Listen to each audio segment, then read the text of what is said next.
Saludos. Titulamos este vídeo La muerte exterior del éter. 1. Cosmos cóncavo convexo 48. En primer lugar, tenemos que manifestar cuál es el concepto de nuestro éter, porque el concepto de nuestro éter no es el concepto habitual actual.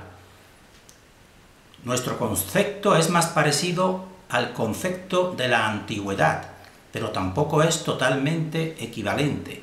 Entonces tenemos que decir que nuestro éter es lo más sutil, invisible e imperceptible.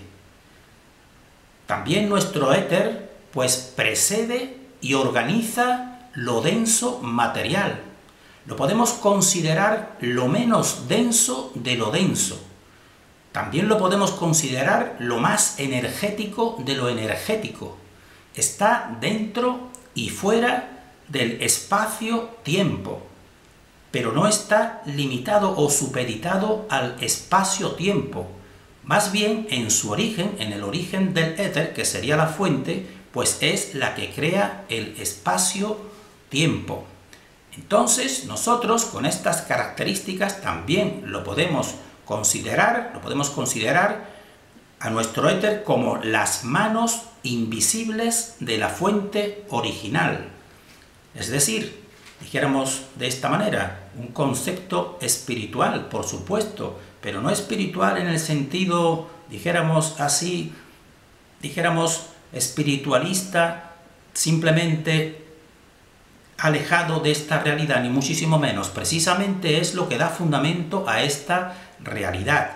Y como sabemos que tiene estas características y que nuestra teoría se basa, una de las partes fundamentales e imprescindibles es nuestro concepto del éter, además evidentemente de todo lo material y todo lo empírico, pues nosotros tenemos que expresar también cuál es nuestra concepción de la ciencia, porque se nos puede atribuir que nosotros estamos en contra de la ciencia. Tenemos que entonces especificar. Nosotros distinguimos dos tipos de ciencia. La ciencia con mayúsculas, que tiene su campo de realidad reducido y acotado, y ahí tiene total validez. La ciencia con mayúsculas es, por ejemplo, la ciencia de un Pitágoras, la ciencia del teorema de Pitágoras. También, por ejemplo, esa ciencia que nosotros respetamos es, por ejemplo, la geometría euclídea, que tiene su campo restringido.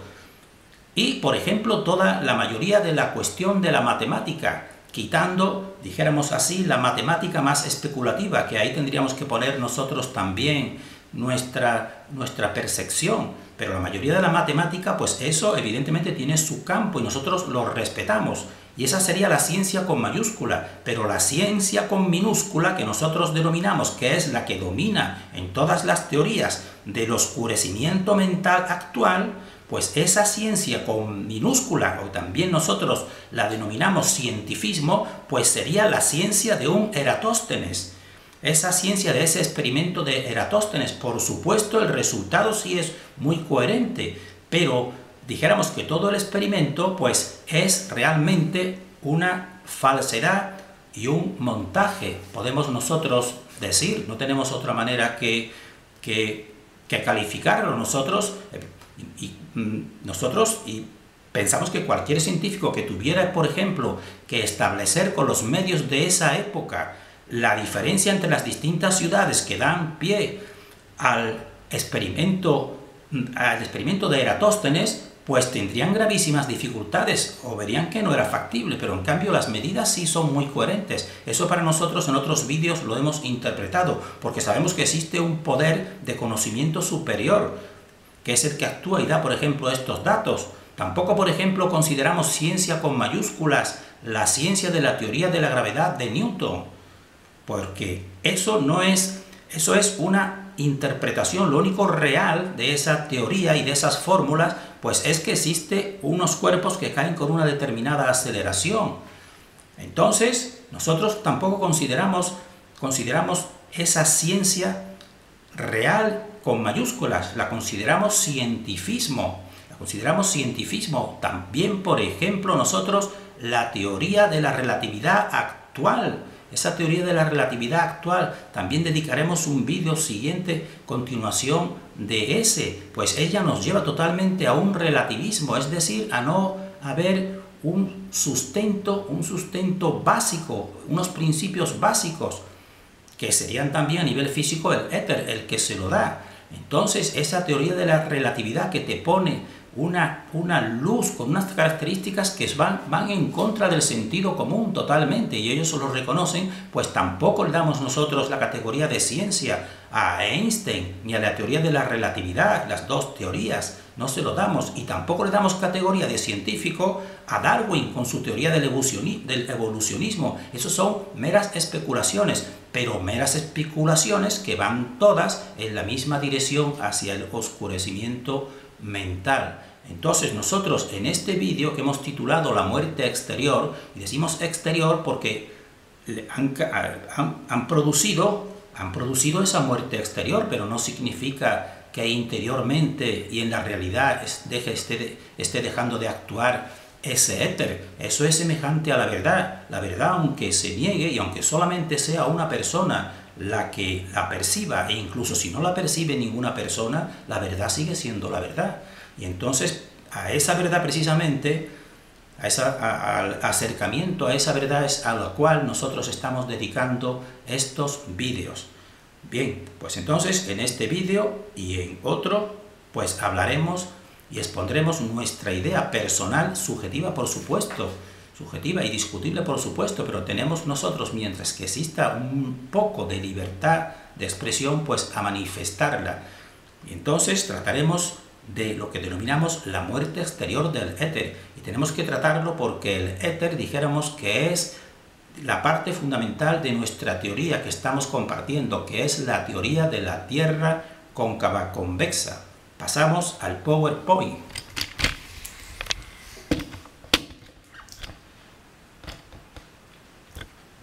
Entonces, estamos viendo el título de este vídeo que titulamos La muerte exterior del éter. Y ya hemos explicado las características que nosotros atribuimos a este éter. Y hacemos un recorrido breve y sintético en la antigüedad, cómo se consideraba este éter. Pues el éter ocupaba el más alto rango en la manifestación. Así, en todas las escrituras y en todo lo que conocemos de las antiguas civilizaciones, la Grecia presocrática, la India, China, pues consideraron lo más sutil como el elemento más elevado en la naturaleza y le dieron el nombre de éter o el nombre de prana u otros nombres, y tenía tal categoría que incluso le daban un soporte de conocimiento y de actuación concreta, porque incluso lo humanizaban, como aquí estamos viendo un relieve en que representan al éter como un dios en la antigua Grecia. Entonces estos pensadores presocráticos y el éter, pues tenemos que decir que ellos lo consideraban en la más alta estima. Así tenemos a Parménides de Elea, que hemos encontrado estas frases que nos dice: conocerás la naturaleza etérea, y también en el éter todas las señales y los efectos destructivos de la pura y clara antorcha del sol y de dónde se han engendrado. Es decir, que te daría un gran conocimiento este sostén de toda la creación, el éter. Así, el éter era considerado el más sutil y primario de los elementos, como estamos viendo a la izquierda a la izquierda y a la derecha tenemos dos esquemas en que la parte más densa ya lo expresamos anteriormente en otra ocasión. La tierra sería el elemento más denso, a continuación el agua, seguida del aire y del fuego, pero el éter era el más sutil y el que daba sustento a los siguientes, es decir, a lo más denso. Y esto es bastante coherente y lógico con dijéramos así, con el conocimiento simple. Y tenemos que decir que más adelante, ya con Aristóteles, comenzamos a ver, evidentemente, porque nosotros creemos que a partir de que va transcurriendo el tiempo, pues la confusión y la obnubilación de la humanidad va siendo más oscura, la oscuridad va ganando terreno. Pero no obstante, incluso en Aristóteles, pues distingue y le da reconocimiento al éter. Él consideraba dos mundos, el mundo sublunar, y en eso está muy acertado, porque ese es el mundo sublunar donde nosotros estamos, no podemos pasarlo, mientras que actualmente nos engañan diciendo que ya han superado el mundo sublunar, es decir, que ya han llegado a la Luna y que ya han llegado a Marte. Luego, dentro de el oscurecimiento, pues aquí todavía los pensadores no estaban tan oscurecidos, sabían que existía el mundo sublunar y que no podíamos sobrepasarlo. Pues entonces Aristóteles concede que existen 4 elementos en ese mundo sublunar, pero en el mundo supralunar, es decir, más allá de la luna, pues existiría el éter, que sería la quinta esencia, sería algo así como la respiración de los dioses, y estaría en ese otro mundo supralunar. Pues muy bien, dentro de reconocer que Aristóteles le sigue dando consideración al éter, nosotros ya discrepamos en este punto. Discrepamos en este punto porque nuestro éter y el éter real nosotros consideramos que no está limitado al mundo sublunar, sino que el éter realmente se extiende por todos los mundos sutiles y por todos los mundos posibles, que en realidad es solamente un mundo, es un mundo cóncavo convexo. Y entonces aquí pensamos que se equivoca o nos quiere ya equivocar estableciendo una diferencia entre el mundo de los dioses y el mundo de los humanos. Aristóteles, por supuesto. Y entonces esa concepción de dándole relevancia al éter pues duró hasta muy recientemente, como ya hemos visto en otro vídeo, hasta 1887, en que lo sutil era el elemento sustento de la realidad material. El éter era la base de sustento, y así los mayores científicos que nosotros consideramos de esta época, como Maxwell, como Lord Kelvin y como Tesla, pues estaban de acuerdo con esta concepción del éter hasta 1887, en que 1887 se produce el experimento de Michelson-Morley. Entonces estamos viendo aquí en la parte inferior, dijéramos así, su aparataje o su interferómetro de Michelson-Morley. Entonces ellos hicieron una experimentación, pero con el objeto de determinar el movimiento relativo de la Tierra con respecto al éter en diferentes momentos de su órbita. Es decir, este experimento, como falsamente ahora parecen que nos quieren presentar, no está hecho en contra del éter. No estaba hecho en contra del éter, estaba hecho en un principio para ver la realidad del movimiento, del desplazamiento de la Tierra y de la luz en relación con ese movimiento. Y entonces, evidentemente, pues le falló, según dicen y argumentan, le falló, pero nosotros decimos que no les falló. Entonces aquí estamos viendo un esquema que hemos cogido de internet que parece sintetizar, pero ya en él nos pone experimento de Michelson-Morley, 1887, y nos pone inexistencia del éter. Pues no tendría que haber puesto eso, porque nos da, dijéramos así, la idea de que se ha hecho precisamente para probar la existencia del éter. No fue así. Entonces así nos cuenta aquí que en un edificio cercano al nivel del mar, pues realizan ese experimento y se compone de el interferómetro de Michelson, que se compone de una lente semiespejo que divide la luz monocromática en dos haces de luz que viajan en un determinado ángulo el uno respecto al otro. Y estamos viendo aquí a la derecha un esquema de ese interferómetro.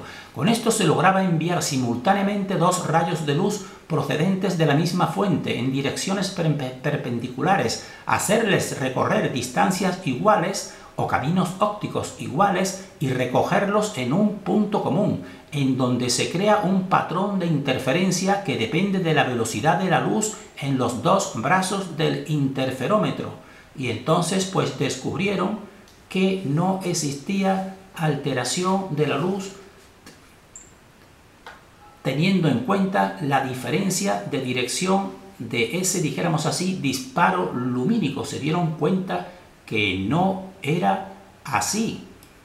Y entonces ellos, en lugar de haber, por ejemplo, reconocido que simplemente lo que se demostraba es que ellos estaban pensando y convencidos de que la Tierra se desplazaba, como nos dicen, con dos movimientos de rotación y de traslación por todo el espacio, Ellos eso lo tenían asumido y creído, y entonces no tenían duda de que encontrarían diferencias entre un rayo de luz, dijéramos así, que viaja con la Tierra y otro ya que perpendicularmente se despega. Pero asombrados o desconcertados, lo que comprobaron era que la Tierra no se movía, que no iba viajando por esas velocidades por el espacio. Eso es lo que realmente no se destaca de este experimento, solamente se destaca porque después se convino en eso que el éter no existía para dar solución a esa problemática, cuando ese experimento habría demostrado, si hubieran sido coherentes, simplemente que es que la Tierra no se mueve. Por eso precisamente esos dos rayos de luz pues no tienen diferencia. Eso nosotros lo vamos a hacer un símil explicativo del experimento de Michelson-Morley. Entonces, este símil o esta metáfora que establecemos lo hacemos para favorecer un poco la comprensión, porque nuestro pensamiento siempre tiende a simplificarlo todo. Por eso nosotros decimos que tenemos un pensamiento y fomentamos un pensamiento simple y profundo e innato y también de tipo arborescente. Entonces nosotros vemos aquí que nosotros fomentamos que las personas consulten a Konrad Lorenz y a la impronta, que él fue, o el sistema de troquelado también, que él fue el que lo descubrió. Según esta impronta, pues cuando Konrad Lorenz, y este sí es un auténtico científico y no los anteriores que nosotros hemos denominado como cientifistas que siguen una agenda, este Konrad Lorenz, cuando vio que se produce la vida al eclosionar un huevo y sale un patito o un ganso, pues comprobó que en un determinado periodo de tiempo cualquier persona o objeto o que móvil que pase por delante, pues el patito le sigue y ya se apega a él y lo va siguiendo a lo largo de todo el periodo suyo de crecimiento. Es lo que estamos viendo aquí a Konrad Lorenz seguido por todos estos gansos o patos, cómo lo han adoptado como si fuese su madre desde pequeñito. Esto es muy interesante también para ver que realmente existen conductas que son innatas, que no dependen de aprendizaje. Entonces nosotros vamos a poner para precisamente a hacer un símil explicativo de este experimento de la diferencia de la luz en un supuesto medio que sería el éter o siguiendo la dirección de la Tierra. Supongamos, por ejemplo, dos personas, una de ellas un nadador que tiene dos patitos que están troquelados y que le siguen a él constantemente, igual que estamos viendo que siguen a Konrad Lorenz, y él, de acuerdo con otro compañero, pues quiere grabar y quiere hacer el experimento del patito más pequeño que apenas sabe nadar, pues lo que tarda en relación con otro que él lleve a sus espaldas. Es un nadador experto, se le colocan unas aletas y le colocan los dos patitos que están, dijéramos así, apegados a él, y se desplaza nadando, por ejemplo, en una piscina durante un tiempo determinado, vamos a suponer durante 5 minutos. Evidentemente, si lleva los dos patitos a su espalda, pues los dos llegarán evidentemente al mismo tiempo, pero entonces el experimento sería ver la diferencia que existe en un patito cuando todavía apenas sabe nadar, a ver el tiempo que tarda en llegar, y entonces, pues, dijéramos así, su ayudante con la cámara y le pone las aletas al nadador y le coloca los dos patitos y primeramente de partida salen los dos a su espalda, entonces empieza a nadar, va a nadar durante 5 minutos, y cuando lleva unos cuantos segundos nadando con los dos patitos, pues coge con su mano uno de ellos y lo lanza en perpendicular a la piscina. Y entonces él sigue nadando durante esos 5 minutos. Y entonces cuando ya pasa el tiempo establecido para ese experimento, pues dice, bueno, ahora voy a ver lo que tarda en llegar a mí este patito que he descolgado y lo he lanzado perpendicularmente a la piscina. Pero sorprendido, comprueba que el patito que ha dejado hacía tiempo, hacía casi 5 minutos atrás, que tardaría, pues comprueba asombrado que está a la misma altura que el que lleva en la espalda. Entonces no se lo explica, no se explica cómo es posible eso. Y entonces la explicación pues se la da a su amigo, que le ha gastado una broma, que estaba filmándolo. Le ha atado con unos hilos invisibles las aletas de los pies, y entonces el nadador creía que iba avanzando durante 5 minutos, cuando en realidad no se movía, no avanzaba. Y esa era la explicación de por qué el patito que lanzó estaba a la misma altura. Entonces, esto aplicado para de un modo comprensivo al experimento de los rayos que salen de partida hasta que se bifurcan, pues serían los dos patitos hasta que decide separar uno de ellos, porque entonces uno de ellos se bifurca en perpendicular, pues ese sería el patito que este nadador ha arrojado. Y entonces, como resulta que recorren el mismo tiempo la luz caminando a favor del movimiento de la Tierra o no, pues sería equivalente, lo que se descubriría sería equivalente a lo que ha descubierto mediante esta broma este nadador, que en realidad él no se ha movido. Pues eso es lo que demuestra este experimento, la Tierra no se ha movido, pero ¿qué deciden para seguir con el sistema de movimiento mentiroso y absurdo y obnubilante de que la Tierra va a esas velocidades por el espacio? ¿Qué sería lo que se les ocurre, evidentemente, para salvar este experimento?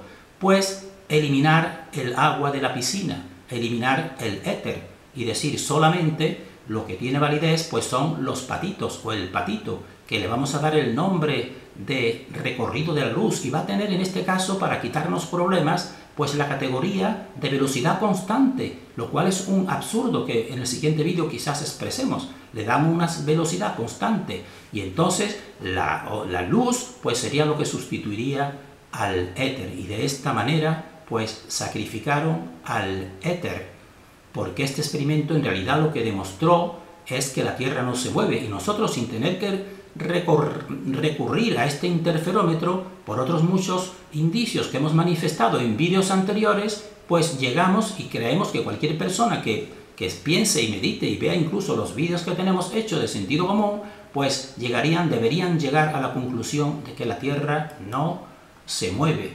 Así, pues, nosotros decimos que lo que encontraron este experimento fue que la Tierra no se movía. Y aquí están los dos autores de ese experimento.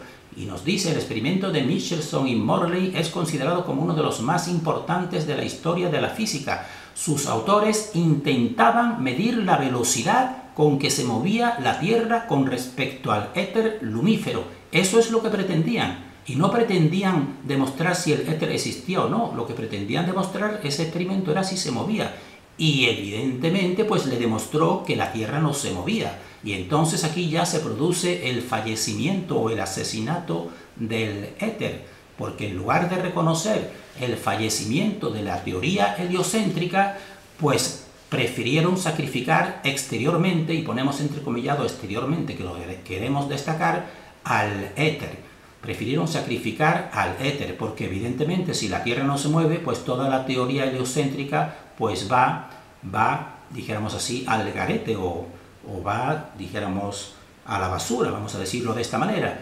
Pero las fuerzas establecidas desde siempre en esta dimensión, con esa agenda mediante sus científicos que siguen este programa, consciente o inconscientemente, pues pusieron esta esquela funeraria, la esquela funeraria del fallecimiento del éter, que nos dice: lumífero éter, que en paz descanse, falleció el 30 de 6 de 1905, porque en 1905 es cuando ya se establece la relatividad especial de Einstein, que lo veremos brevemente en el siguiente vídeo a continuación de este. Dice: luego de una larga batalla contra la falta de evidencia empírica, ¿cómo vamos a tener evidencia empírica de lo más espiritual?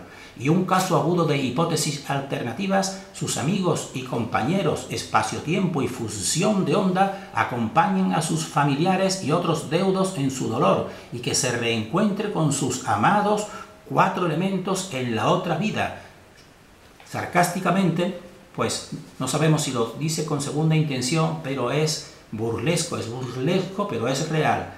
Exteriormente hicieron perecer o sacrificar al éter. Entonces, sacrificando al éter, pretendieron preservar el sistema heliocéntrico y eliminar el sustento espiritual de la ciencia, porque el éter, evidentemente, al ser característica sustento, pues es una cuestión en la que cabe la espiritualidad. Pero la verdad En este caso el éter pues sigue actuando, aunque esté sacrificado exteriormente, y permanece aunque nadie lo reconozca o aunque nadie reconozca la verdad. El éter sería el sustento de la teoría que nosotros estamos fomentando e intentando explicar, teoría de la Tierra cóncava convexa. Terminamos en este punto deseando para nosotros y para todos el mayor discernimiento.